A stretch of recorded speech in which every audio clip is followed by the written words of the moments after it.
Po začetnem uvodnem testu, kjer smo ugotovili, v kakšnem stanju sem trenutno, smo z ekipo začeli projekt, ki me bo pripeljal do boljše pripravljenosti in kakovostnejšega treninga. Najprej sem vsak dan pošiljal slike svojih obrokov, da so fanti dobili vpogled v moje prehranjevalne navade še pred prvim prehranskim srečanjem. Medtem mi je Simon že začel pošiljati treninge prek aplikacije TrainingPeaks. Po vsakem opravljenem treningu sem zapisal svoje občutke in analiziral, kako mi je šlo. Po nekaj dneh spremljanja mojih obrokov je sledil prvi prehranski meeting prek Zooma, kjer sem dobil osnove o prehrani in prve konkretne napotke za izboljšave.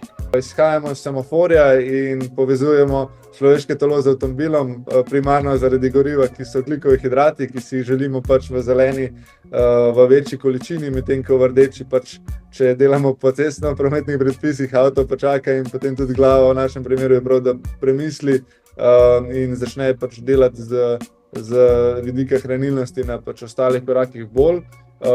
Med rdečo pa zeleno je glavna razlika primarno v količini ogljikovih hidratov, pa potencialno zdaj tudi v izbiri virov ogljikovih hidratov, ki jih ločimo na rdeče ali pa zelene, se pravi rdeči so polnovredni ogljikovi hidrati, zeleni so beli, ker smo pa v bistvu ugotovili, da če se zgodi, da kuha za družino ali pa to ni izvedljivo, ne vem, primer restauracije, mi ti pa napišemo, da bi rabo jesti za rdečo, načeloma nobene panike, se da lepo iz osnovne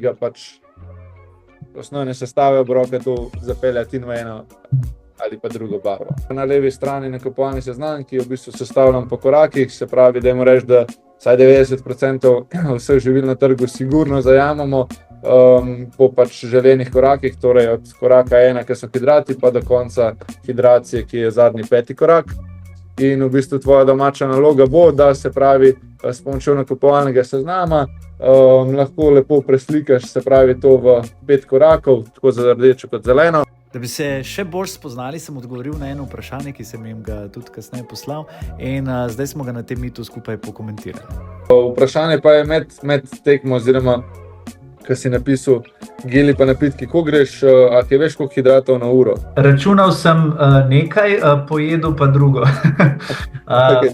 Zaradi tega, ker recimo na letap, ki mi je tam prišlo do tistega, ko sem kapituliral, mi je bilo toliko slabo, da nisem mogel nič več jesti, ne pit, ne nič. Ampak načeloma sem delal plane nekje 90-100 na uro. Okay.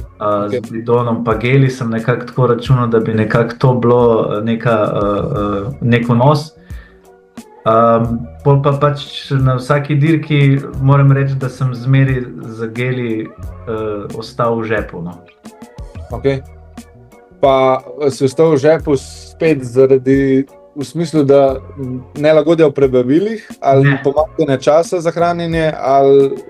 Veš kaj, jaz sem zelo na začetku z kolesarstvom, kar se tiče tudi tekmovanja in mene je ful strah v grupi in okay. Je to stres. In jaz, ki moram gel vzeti, mi je to ful stres. No.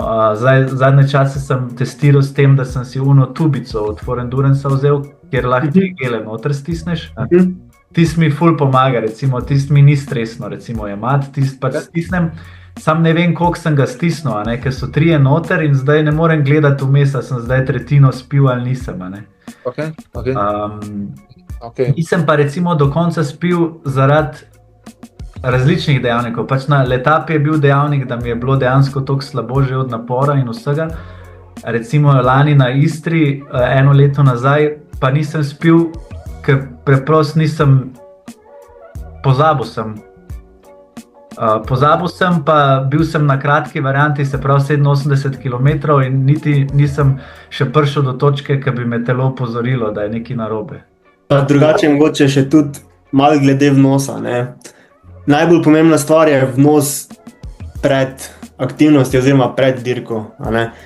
Če niso glikogenske zaloge 100% polne pred dirko, noben vnos med samo dirko ne bo pomagal. Yeah.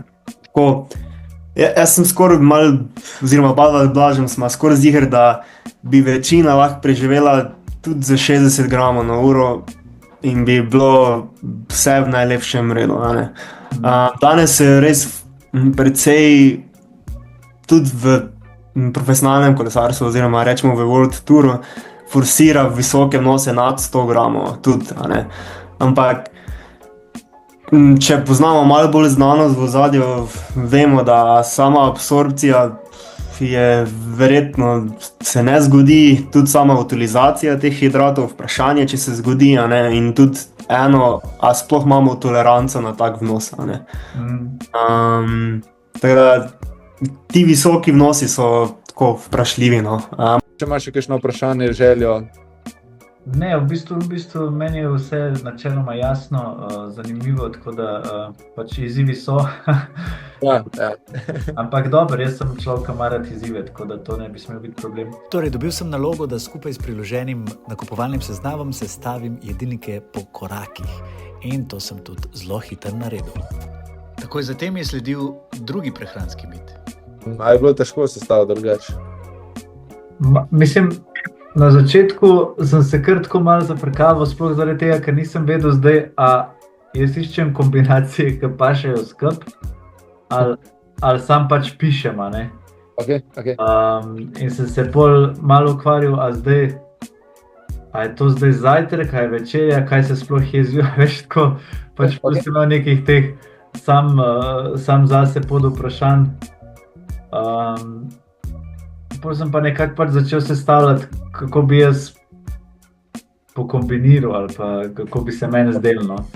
Najprej smo pregledali mojo domačo nalogo in na podlagi tega sestavili različne možnosti obrokov, prilagojenih mojim potrebam. Nato smo z ekipo oblikovali načrt prehrane glede na moj urnik, posebej za dneve, ko treniram ali imam predstave in tiste, ko počivam. Vsak teden na začetku dobim tabelo z barvno označenimi obroki, da se lažje orientiram. Poleg tega imam natančno zapisano, kaj in koliko vnašati med in po treningu ali predstavi.